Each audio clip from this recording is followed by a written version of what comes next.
राधे राधे, जय श्री कृष्ण। आज हम बात करेंगे देवशयनी एकादशी के ऊपर और सावन का महीना, यानी कि मेरा सबसे अच्छा 12 महीनों में जो मुझे बहुत प्रिय है वो है सावन का महीना। शुरू से ही मुझे सावन का महीना बहुत अच्छा लगता है, क्योंकि उस महीने में शंकर भगवान की हम इतनी भक्ति करते हैं और इतना सब कुछ होता है, इतने फेस्टिवल होते हैं जो सब शुरू हो जाते हैं, बहुत अच्छे लगते हैं।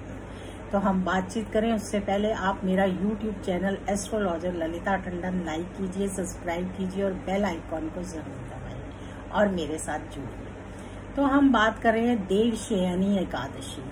इस दिन जो ये एकादशी होती है, इस दिन विष्णु भगवान पाताल लोक में चले जाते हैं और 4 महीने चतुर्मास शुरू होता है। अगर हम 4 महीने इस 4 महीनों में थोड़ा संयम बरतें तो हम बहुत कुछ हासिल कर सकते हैं।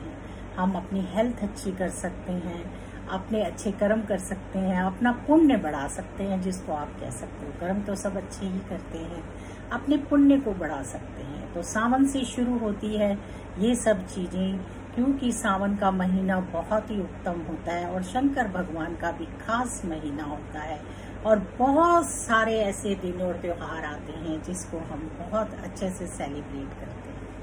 देवशयनी एकादशी पे जब भगवान चले जाते हैं पाताल लोक, तो सारा कारोबार शंकर भगवान ही संभालते हैं। 4 महीने के लिए हम लोग शुभ कार्य खत्म कर देते हैं, नहीं करते हैं। फिर धीरे धीरे हम जो कार्य हैं देव उठनी एकादशी जब आएगी तब करेंगे। इस बीच में बहुत से ऐसे दिन आते हैं, बहुत अच्छे दिन आते हैं जिनमें हम शुभ कार्य करते हैं, लेकिन विष्णु भगवान जी की पूजा को बढ़ा देना चाहिए। उनकी पूजा बढ़ा देने से हमें बहुत उत्तम लाभ मिलता है और शंकर भगवान की खूब पूजा करनी चाहिए सावन पर। वैसे तो शंकर भगवान पर हमेशा ही जल चढ़ाना चाहिए, लेकिन सावन का महीना एक ऐसा उत्तम और खास महीना होता है कि जिसमें भगवान शंकर पर खूब जल चढ़ाना चाहिए, रोज जल चढ़ाना चाहिए, नियम बनाना चाहिए। शिव पुराण का पाठ करना चाहिए, शंकर जी के मंत्रों का जाप करना चाहिए। कुछ नहीं कर सकते तो ओम नमः शिवाय का जाप करना चाहिए। और देवशयनी एकादशी के बहुत ही महात्म है और विष्णु भगवान जी के पाताल लोक जाने पर लक्ष्मी माता भी साथ चली जाती हैं और ऐसे में हमें अपनी सारे कामों को और सबको करने के लिए भगवान शंकर की खूब आराधना करनी चाहिए, क्योंकि वो भोले भाले हैं और बड़ी जल्दी फल देते हैं। जिन भी लोगों ने सोमवार के व्रत रखने हैं सावन के, वो सावन के पहले सोमवार से शुरू कर सकते हैं और रखें 4 व्रत, बहुत ही अच्छे होते हैं। जो लड़कियां चाहती हैं कि हमारी शादी हो जाए वो भी रख सकती हैं, और जो ये चाहते हैं कि हम सावन के जो फास्ट हैं शुरू करें उससे, क्योंकि सावन के महीने से और कार्तिक माह से ये दोनों मंथ ऐसे होते हैं, 16 सोमवार शुरू करने से हमें बहुत लाभ मिलता है। इन दोनों महीनों में 16 सोमवार का पाठ करने से हमें उत्तम लाभ मिलता है। सावन के महीने में कोशिश करनी चाहिए कि शाम को दही नहीं खानी चाहिए, कुछ चीजों को छोड़ देना चाहिए, तो उससे हमारा स्वास्थ्य अच्छा रहता है। बहुत से ऐसे लोग हैं जो चतुर्मास का पालन करते हैं, लेकिन अगर हम चतुर्मास का पालन नहीं भी कर सकते तो हमें सावन के महीने में जरूर कुछ ऐसी चीजें हैं जिनका पालन करना चाहिए, जिन पर अगर हम पालन करें तो हमारी हेल्थ, वेल्थ सब कुछ अच्छी होती है। तो चलिए, आप देवशयनी एकादशी और सावन दोनों में शुरू कीजिए सब कुछ करना। रोजाना शिव पुराण का एक पाठ कीजिए। अगर आप लोग रुद्राक्ष धारण करना चाहते हैं तो ये बहुत अच्छा टाइम होता है, आप रुद्राक्ष धारण कीजिए, उससे भी बहुत लाभ मिलता है। जो भी बच्चे अगर चाहते हैं कि वो बहुत आगे जाना चाहते हैं या किसी तरीके से उन्हें लगता है कि हम फिकल माइंडेड होते हैं, तो इन्हें सावन के महीने में शंकर भगवान की पूजा करनी चाहिए, उससे बहुत लाभ होता है।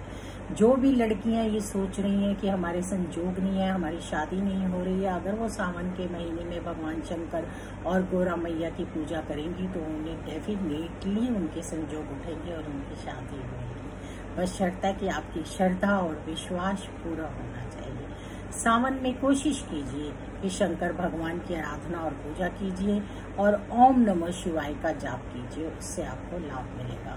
देवशयनी एकादशी 20 तारीख की है, 20 तारीख को देवशयनी एकादशी है।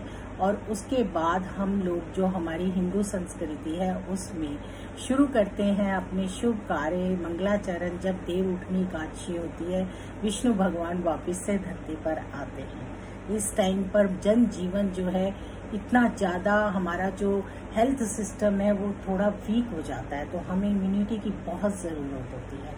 तो हो सके तो सावन में बहुत सारी ऐसी चीजें हैं जिनकी हम साथ के साथ चर्चा करेंगे, उस पर आप लोग ध्यान दीजिए और अपने कार्य कीजिए। सावन में खीर का भी बहुत महत्व है, इसलिए खीर बनाइए, खाइए और औरों को खिलाइए।